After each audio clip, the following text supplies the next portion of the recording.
তোর অবর্তমানে আমার মিস্টার মঙ্গতের সাথে একটা মিটিং ছিল, তবে ওই মিটিং একটা প্রপোজাল রেখেছেন উনি। কি প্রপোজাল?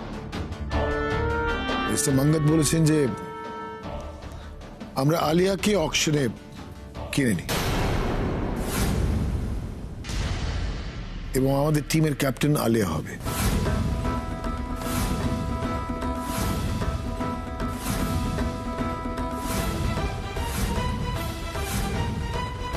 তাহলে উনি ইনভেস্ট করবেন। দিস ইজ ইম্পসিবল বাবা। আমি মরে গেল আলিয়াকে আমাদের টিমে নেব না। শোনো ড্যাড, অম্বরীশ আঙ্কাল তোমার ওই শেখানো ইনভেস্টর মিস্টার মঙ্গতের কথায় যতই ভয় পাক আর আমাকে যতই টিমে নিতে চাক, অভি সেটাই কিছুতেই রাজি হবে না ড্যাড। কি বললি?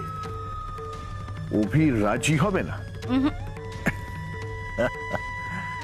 সরি মামনি, তোর এই মতামতকে আমি সাপোর্ট করতে পারলাম না, কারণ অভি এমন একটা প্যাচে পড়েছে না, ওর রাজি না হয়ে কোনো উপায় নেই।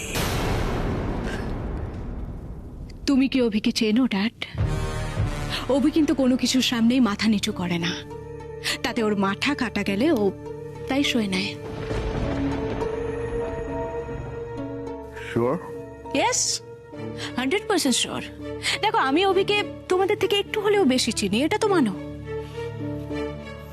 অভি ভীষণ জেদি আর একরোখা ড্যাড। ও আমাকে সহ্য করতে পারছে না মানে ওর টিমের ত্রিসীমানায় ও আমাকে থাকতে দেবে না, তা সে উমা বা অম্বরীশ আঙ্কেল যেই চাক না কেন। কিন্তু মামনি, একটা ব্যাপারে না আমিও কিন্তু খুব দ্বিধাগ্রস্ত। আচ্ছা, তুই তুই তুই নিশ্চিত যে উমা তোকে টিমে চাইছে? নইলে কি উমা এমনি এমনি আমার ডিভোর্সটা আটকালো বলে তোমার মনে হয়? হ্যাঁ, শোনো ড্যাড, উমা খুব চালাক মেয়ে ড্যাড। ও আমার স্কিল, আমার এক্সপিরিয়েন্সটাকে কাজে লাগাতে চাইছে, আর তাই তো রুদ্রকে ডিভোর্স পেপারে সই না করতে দেওয়া, আমার বিয়েটা বাঁচানো, এসব ওর এক একটা চাল ড্যাড,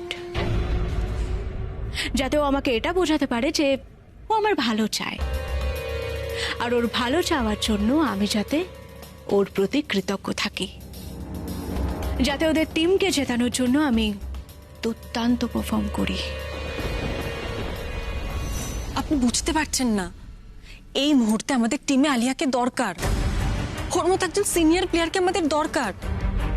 আর তাছাড়া মিস্টার মঙ্গত যা বলেছেন তাতে তো কোনো অসুবিধা নেই। ও যদি আমাদের টিমের ক্যাপ্টেন হয়, ও যদি আমাদের টিমটাকে লিড করে, তাতে সমস্যা কোথায়? আমি ওর আন্ডারে খেলবো। দেখুন, আমার কিন্তু কোনো সমস্যা নেই। এই মুহূর্তে আমার লক্ষ্য একটাই, আমাদের টিমটা জেতানো, ব্যাস। বাবা, মিস্টার মঙ্গতকে ক্লিয়ারলি বলে দাও, আলিয়ার আমাদের টিমে খেলার কোনো প্রশ্নই উঠছে না। একদমই তাই জেঠু, আমিও কিন্তু একই কথা বলছি।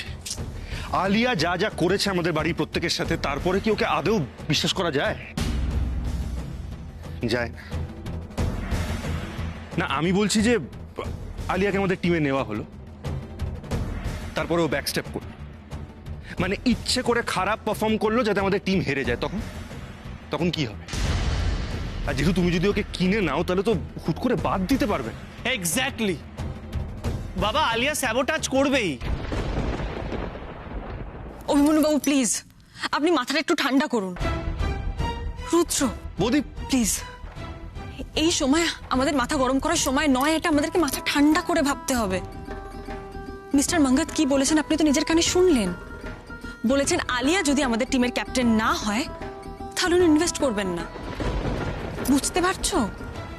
উনি যদি আমাদের টিমে ইনভেস্ট না করেন, তাহলে বিপদটা কাদের? আমাদের তো। আমরা তো মাঝ সমুদ্রে গিয়ে পড়বো। আপনারা এটা বুঝতে পারছেন না? উমা, সেটা সামলানো আমাদের দায়িত্ব, আমার দায়িত্ব। তুমি প্লিজ। আচ্ছা আচ্ছা, এইসব ছাড়ো, আমাকে একটা কথা বলো তো, তুমি কি খেলতে পারবে?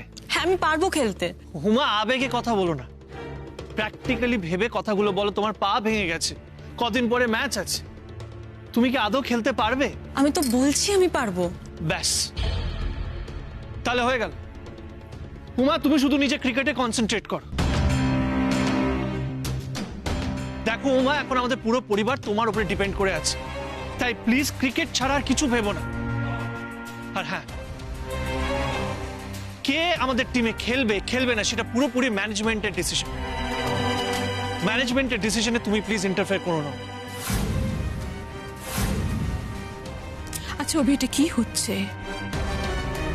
উমা বাড়ির বউ, ও যেটা বলছে ওর মতন করে, যেটা ও ঠিক মনে করছে যাতে ভালো হবে, এটা ভেবেই তো ও বলছে। এরকম করে ওর সঙ্গে কথা বলিস না। দেখো মা, আমি জানি ও বাড়ির বউ, তাই ওর কাছে ভিক্ষে চাইছি। আমাদের সবার মাথায় বাড়ির ছাদ থাকুক সেই দায়িত্ব ওকে নিতে বলছি। ও ভালো খেলুক, খেলে আমাদের টিমকে জেতাক, তাহলে আমাদের সব প্রবলেম সলভ হয়ে যাবে। আমাদের পুরো পরিবার এখন শুধু উমার উপরে ডিপেন্ড করছে, অন্য কারোর উপরে না। প্লিজ উমা, এটা বোঝো ব্যাস। বাবা যদি উমা খেলে তাহলে আমাদের কাউকে প্রয়োজন নেই, ট্রাস্ট মি। বাবা, বাবা তুমি প্লিজ ওনাকে বোঝাও। উনি তো বুঝতেই চাইছেন না। আমাদের যা সিচুয়েশন, তাতে আমাদের আলিয়াকে প্রয়োজন। আলিয়া সিনিয়র প্লেয়ার, আলিয়া অনেক এক্সপিরিয়েন্সড। এই মুহূর্তে আলিয়াকে আমাদের প্রয়োজন, আমাদের নিজেদের স্বার্থে আলিয়াকে প্রয়োজন। কাম অন উমা, আমি একটা জিনিস বুঝতে পারছি না।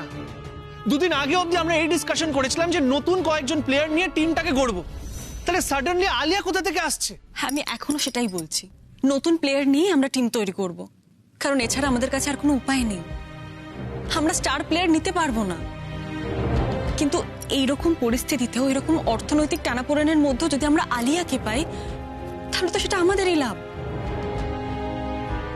রুদ্র, উমা, উমা, কি করছো? বৌদি তুমি বসে কথা। মা, আস্তে আস্তে আস্তে। রুদ্র, আলিয়া এখনই বাড়ির বউ, ও তোমার স্ত্রী। ও আমাদের পিঠে ছুরি মারার আগে 10 বার ভাববে। আলিয়ারও তো ভয় আছে এই বিয়েটা ভেঙে যাওয়ার, তাই না? ও কেন করবে এরকম? তোমার মনে হয় আলিয়ার কাছে এই বিয়েটার কোনো ভ্যালু আছে? তোমার সত্যি মনে হয়? আমার কিন্তু মনে হয় না বৌদি। কিন্তু আমার মনে হয় আলিয়া এই বিয়েটা বাঁচিয়ে রাখতে চাইবে রুদ্র। আচ্ছা তুমি ভাবো, ও যদি ডিভোর্সটা চাইতো, তাহলে কি সেদিন আমাদের বাড়িতে আসতো? হাতে পায়ে পড়ে কান্নাকাটি করে বিয়েটা বাঁচাতে চাইতো? বৌদি, আমি কিন্তু আলিয়াকে বিশ্বাস করি না। এক্স্যাক্টলি রুদ্র, তুই একদম ঠিক কথা বলেছিস। আমিও আলিয়াকে এক ফোঁটাও বিশ্বাস করি না। মানে তোমরা কি বুঝতে পারছো না? আলিয়ার মতো একজন 20 প্লেয়ার যদি আমাদের টিম মেম্বারদের সাথে থাকে, তাহলে সবাইকেও বিষিয়ে দেবে, একজোট হতেই দেবে না টিমটাকে। কি মুশকিল, আপনি সেই এক কথা বলে যাচ্ছেন। আরে কি করছেন আপনি? আমার কথাটাই বুঝতে চাইছেন না। আমার কথা, তুমি আমার কথা বুঝতে পারছো না। কেন বুঝতে পারছো না আমার কথা? এটাই আপনার সমস্যা। আপনি নিজের যেটা ভালো বোঝেন সেটাই করেন, অন্য কারোর কথার কোনো গুরুত্বই নেই আপনার কাছে। আমি কি করি না সেটা জানি না, কিন্তু আজকে আমি এটাই করবো মা, এটা করবই। আচ্ছা, আপনি একটা কথা ভেবে দেখুন। আচ্ছা, আলিয়া তো পাল্টেও যেতে পারে, তাই না? আমরা তো নিজের লোক। আমরা যদি ওকে সাহায্য না করি, তাহলে ওকে কে সাহায্য করবে? আমরা কি পারি না ওকে হাত ধরে পাক থেকে তুলে আনতে? আমরা না পারি না। উমা, একটা ব্যাপার বোঝার চেষ্টা করো। আলিয়া গলা অব্দি পাকে ডুবে আছে। এখন যদি ওর হাত ধরে আমরা ওকে তোলার চেষ্টা করি, তাহলে আমরা পাকে ডুবে যাব। কেন বুঝতে পারছো না এটা? প্লিজ প্লিজ রিকোয়েস্ট করছি, আমি তোমাকে বলছি, প্লিজ এইসবের মধ্যে ইন্টারফেয়ার করো না, এইসবের থেকে দূরে থাকো। আলিয়ার কথা ভেবো না এখন, প্লিজ। আচ্ছা এটা কি হচ্ছে? বাড়িতে পা দিতে না দিতে এসব কি শুরু করেছে শোভি? ঠিক আছে, মানছি উমা যেটা বলছে তুই মানতে পারছিস না, তোর ডিসিশনটা উমা মানছে না। উমা উমার মতন করে বোঝাচ্ছে, তুই তোর মতন করে বোঝাচ্ছিস, মধ্যখান থেকে একটা ঝগড়াঝাটির সৃষ্টি হচ্ছে বাড়িতে। এটা তো ঠিক নয় উমা, তুমিও একটু চুপ করো। হ্যাঁ গো, এর থেকে ভালো সব বিক্রি টিক্রি করে দাও, টাকা পয়সা যা আসবে তাতে বাড়ি বাঁচাও, ব্যবসা বাঁচাও, ঝগড়াঝাটি অন্তত বন্ধ হোক বাড়িতে। মা এরকম একটা সময় পিছিয়ে আসা যায় না। প্লিজ এইসব ডিসকাশন করে আমাকে আর পাজল করো না প্লিজ। ঠিক আছে বড় মা, এখন বরঞ্চ এসব কথা থাক। কদিন পর থেকেই তো প্লেয়ারদের নিলাম শুরু হবে। ও আজকে ফিরেছে, আজকে একটু রেস্ট নিক। অভি তুই আজকে রেস্ট নে, পরে আমরা এটা নিয়ে আলোচনা করবো। তো তুই এখন যা, ঘরে যা। উমা তুইও ঘরে যা, আর প্রয়োজন হলে অভির সঙ্গে পার্সোনালি কথা বল এটা নিয়ে। দেখ সবে ফিরেছে, এভাবে নিজেদের মধ্যে মনোমালিন্য করিস না, যা। দেখো বাবা, আমি আবারও বলছি, বাই চান্স যদি লাস্ট মোমেন্টে মিস্টার মাঙ্গত ব্যাক আউট করে, তাহলে আমি যেভাবে হোক ইনভেস্টর খুঁজে আনবো, স্পন্সরও খুঁজে আনবো। কিন্তু একটা কথা আলিয়া বোসকে ক্লিয়ারলি জানিয়ে দেওয়া উচিত, আমাদের টিমের হয়েও খেলবে না। ঠিক যেভাবে এই বাড়িতে ওর জায়গা নেই, আমাদের টিমেও ওর জায়গা নেই। আর উমা, তোমার উদ্দেশ্য আমি এই কথাগুলো বলছি। দেখো উমা, এই বাড়িতে আমি আলিয়াকে নিয়ে আর সেকেন্ড টাইম কোনো ডিসকাশন চাই না। এই পুরো বাড়ি এখন তোমার উপর ডিপেন্ড করছে। প্লিজ উমা, তাড়াতাড়ি সুস্থ হয়ে ওঠো আর ক্রিকেটে কনসেন্ট্রেট করো, আর কিচ্ছু ভাবতে হবে না। আলিয়া আমাদের টিমে খেলবে খেলবে না এইসব প্লিজ ভেবো না। টিম ম্যানেজমেন্ট এসব ভাববে, তুমি না। প্লিজ।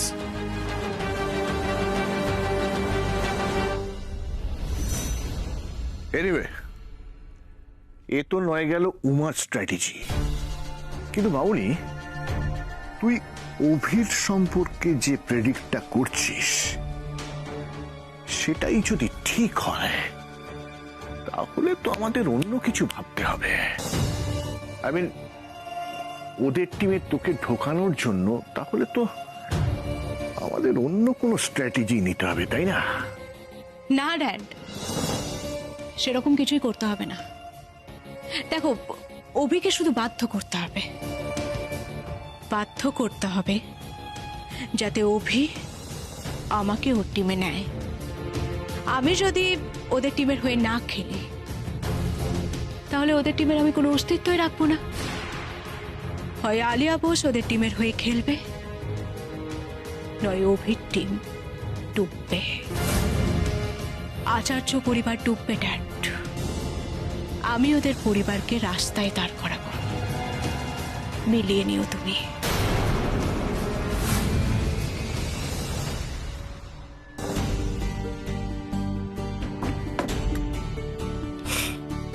নিজের দিকে খেয়াল নেই, আলিয়াকে কিভাবে খেলানো যায় সেটা ভাবতে ব্যস্ত।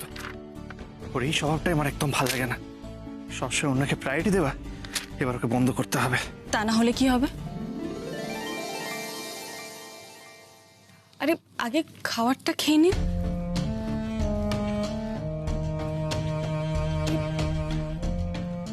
হ্যালো ডক্টর, আমি অভিমন্যু আচার্য বলছি, উমা আচার্যর হাজবেন্ড। হ্যাঁ, যার পা ভেঙেছে। বলছিলাম এনিথিং সিরিয়াস?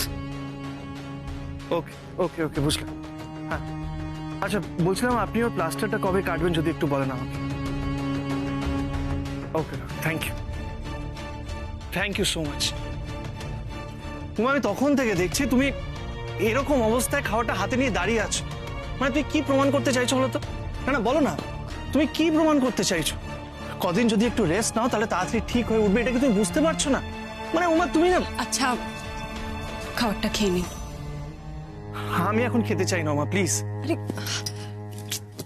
খেয়ে নিন না, খিদে পেয়েছে তো, এতক্ষণ কিছু খাননি। উমা, তুমি কি বুঝতে পারছো না? আমার কিন্তু খুব মাথা গরম হয়েছে, তাই তো? খালি পেটে থাকলে একটু মাথা গরম হয়, এই খাবারটা খেয়ে নিলে আর মাথা গরম হবে না। ও, আমি বললাম তো আমার খেতে ইচ্ছে করছে না, প্লিজ এরকম করো না।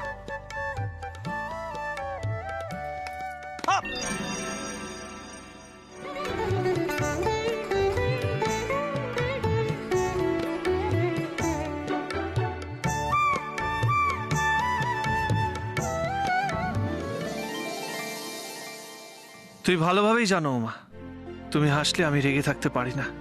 ইচ্ছে করে হেসে আমার মুড চেঞ্জ করার চেষ্টা করছো তো? না, কিছুতেই নরম হব না, আমি রেগেই থাকবো। এখনো শেষ হয়নি, তাড়াতাড়ি খান, আমি তো আরেক গ্রাস নিয়ে বসে আছি। বললাম তো উমা, আমার খিদে নেই। মানে আমি এখন হাসি মস্করার মুডে নেই উমা। আর কেউ যদি সবকিছু জানার পরে আমাকে রাগাতে থাকে, আমার কেন মুড অফ সেটা না বোঝে, তাহলে তাকে আমার কিছু বোঝানোর নেই। আপনি কিন্তু আমাকে ভুল বুঝছেন। আমি যে কথাগুলো বলেছি প্রত্যেকটা কথা কিন্তু আপনার অবস্থা বুঝে বলেছি। আজ হয়তো আপনি রাগ বা পুরনো কোনো অভিমান থেকে আলিয়াকে টিমে নিতে চাইছেন না। অভিমান? উমা, অভিমন্যু আচার্য সবার উপর অভিমান করে না। দেখো উমা, ব্যাপারটা হ্যাঁ, আমার কার প্রতি কি ফিলিং সেটাই বুঝতে পারছো না, আর তুমি নাকি আমার মন বুঝবে। আচ্ছা, আমার ভুল হয়েছে। অভিমান না, আপনার আলিয়ার উপর রাগ আছে। আমি জানি রাগ থাকাটাই স্বাভাবিক, কিন্তু কিন্তু কি উমা, তুমি চাও আমি আলিয়াকে ক্ষমা করে দিই, এটাই তো? এতদিন তোমার সাথে আছি, তোমার সান্নিধ্যে থেকেও আমি কিভাবে এই দোষীদের, পাপীদের মানে ক্ষমা করতে পারছি না, এইটাই ভাবছো? এটাই দেখো উমা, আমি তোমার মতো মহান না। একবার যে আমার চোখে ছোট হয়ে যায় তাকে ঘৃণা ছাড়া আমি আর কিছু করতে পারি না উমা। আর যাকে ভালোবাসেন তার একটা অনুরোধ কি রাখা যায় না? পারবো না উমা, আমি জাস্ট পারবো না। তোমার এই অনুরোধটা রাখতে আমি পারবো না, প্লিজ। মানে আলিয়ার জন্য তুমি আমাকে আর এইসব রিকোয়েস্ট করো না। আমি আমি আমি তোমাকে রিকোয়েস্ট করছি, আলিয়ার জন্য আমাদের সম্পর্কটা মিছিমিছি তেতো হোক, আমি চাই না উমা। কেন যে তুমি মানে অভিমন্যু, উমা, উমা,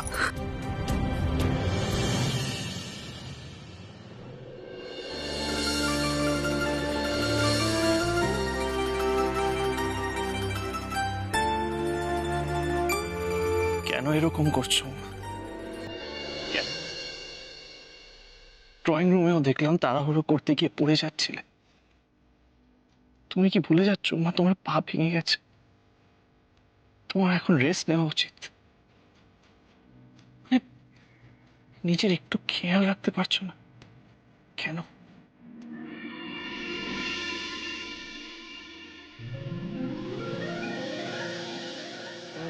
অল্প কাছে ডাকছি।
আমি জানি আপনাকে বোঝালে আপনার রাগ কমে যাবে।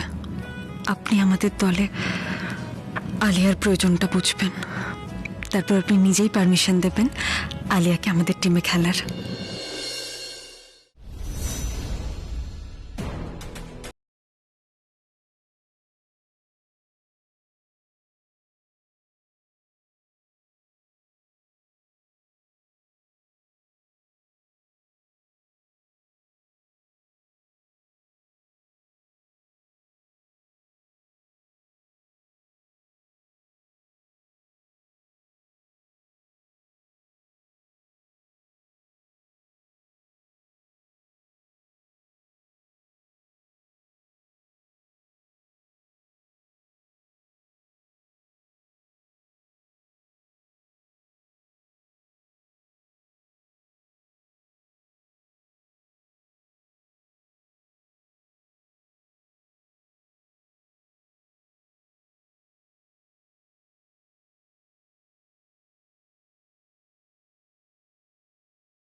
উমা কালকে প্রিমিয়ার লিগের অকশন, মিস্টার মাঙ্গাতের সাথে আমার কথা হয়েছে, উনি ইনভেস্ট করতে রাজি। Now let's hope for the best. একদম চিন্তা করবেন না, এবার যা হবে ভালো হবে। আর আমিও তো একদম ফিট হয়ে গেছি, আমাদের টিম 100% দেবে, সব ভালো হবে।